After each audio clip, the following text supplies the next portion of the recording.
12-minute video on Reddit. Let's see how this works.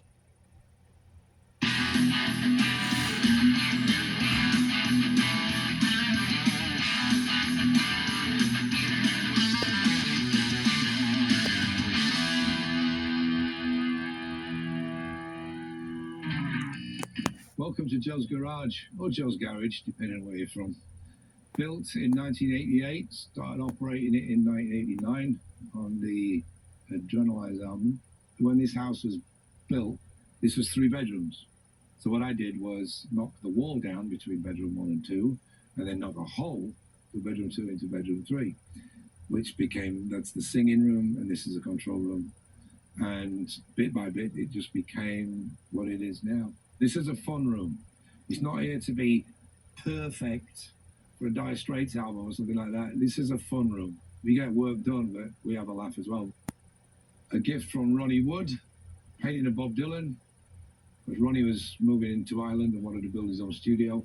So he wanted to pick my brains about who built mine and could they build his. And I ended up singing on a song with him in his studio about a year and a half later. This was a gift from Gene Simmons. He normally sells these, but he gave me one because Gene Simmons likes me. I like Gene Simmons. This is an original Hysteria guitar from 87 Phil had these made. And this was made in Burnley, actually, and is a replica of Ian Hunter's 1973 Maltese Cross. And I had one made for him for his 70th birthday. And then, of course, I wanted one as well. That's why these are hanging here. These are like pride of place guitars. I bought this scarf on the steps of the City Hall for probably 10p, 1971.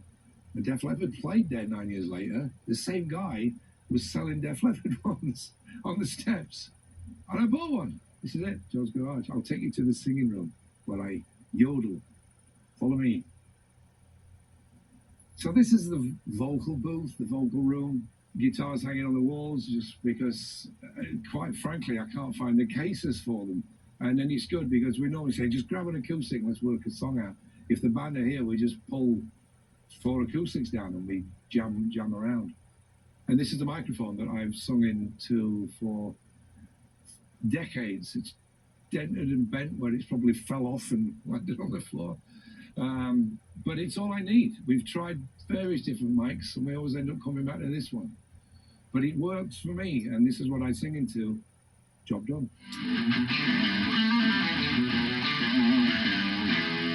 Studios for me are an extension of your brain, not, oh, it's just a room where you set up, like in the movies you have the band and somebody goes, okay, lads, off you go. That's, yeah, that's what they did in Abbey Road in 62 to 66, but come, the Blue Beatles album, 67 to 70, they were probably recording some of it live, then doing loads of overdubs, and turning the tapes backwards and inside out and upside down. And we like to do a lot of that kind of stuff. So we're not precious about it's got to be live. It's like, no, it's got to be good. Pyromania, we were coming off the back of the High and Dry album, which was recorded very standardly. Analog Gear, Battery Studios in London, same studio that AC/DC did Back in Highway to Hell. Recorded by the same producer, same engineer, same methods. When we came to do Pyromania, Mott said, do we want to make High and Dry 2 or do we make a record that nobody's ever made? And that, as young kids, that just blew our minds. Like, we want to make that record that nobody's ever done. Pyromania. Between 81 and 82 was just drum machines and synthesizers, and how bands like Joy Division or New Order or the Human League had used all this technology, and it just became a talking point. It's like, what would it sound like if a rock band incorporated some of that into the standard rock sound?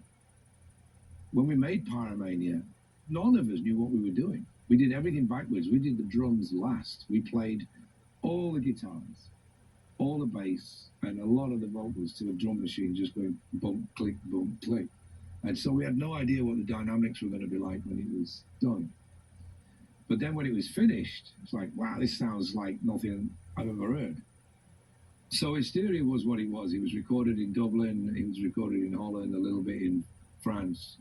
We went through all sorts of emotional trauma during that record. Rick lost his arm. Mutt had a car crash. Everybody got sick. We started with Jim Steinman. It didn't work out. Mutt wasn't going to do it. Then he came back and he was. We wasted an entire year, if not more, and scrapped it and started again. But then it was a raging success that it was. It's one of the biggest selling albums of all time. But then when we saw the bill afterwards, that's why we're in this room now. Because that was another learning curve. It's like, if we're going to make another record of that standard, we're not paying that amount of money for it. So I decided I was going to build my own studio, and then we could turn the clock off. You know, we weren't watching the Red Bull come on and thinking, this is $5,000 a week. I invested, I bought all the gear, and I was happy to do that because it was my studio and I was going to have it forever. And here we are 35 years later, and we're still using it. You know, I've pretty much recorded something on every album since Adrenalize in the studio. We've had a lot of fun in this room. A big favourite was remixing some of the old Thin Lizzy stuff with Scott Gorham and Brian Downey. I mean, that was Kid in a Candy Store for me and Ronan. I mean, he's Irish and I was a big Lizzy fan. So the connection was like, I said, do you want to remix some Lizzy stuff? He's like, kidding. So Scott came over and we didn't just remix, we replayed, we re-recorded. Recorded in 75, released in 76, in 2010, coming out live into my room there. It was a Back to the Future moment. This baby here is a Ronan suggestion. He said, can we get a Neve? Because he says, I've used one and I really like them. And I went, all right, fine. So here we are with the